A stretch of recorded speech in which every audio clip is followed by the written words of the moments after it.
grinding towards. But then it also says Pilate was even more afraid. How often, you guys, does fear shape our actions? How often do we know we should confront our brother in love, because we do love them, and say, hey dude, you're messing up here, and I can see that it's causing pain to you, or maybe it's not causing pain yet, but it will. But because we're afraid that it might damage our relationship, because of that fear, we don't do what we are called to do. And we as Christians, we as brothers and sisters in Jesus Christ, we have a responsibility to hold each other up, to confront one another.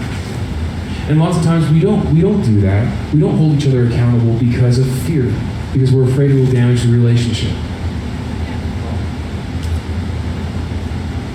And really, I mean, even in our marriages, you guys, how much do we not ask our spouses, or conversations that we avoid, or times that we I mean, sometimes we even avoid our spouses because we're afraid.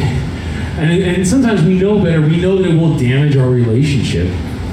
Not really, not in the long run. They made a commitment, I made a commitment. We'll be fine. It will just cause a lot of pain. And I'm so afraid of the pain that I'm just going to wash my hands of the responsibility, the vows that I made on that day in front of those witnesses.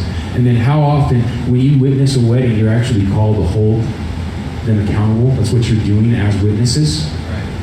That was the original intent behind witnesses, is when he or she is struggling, to have one of the witnesses come up to them and say, dude, I was there when you made those vows.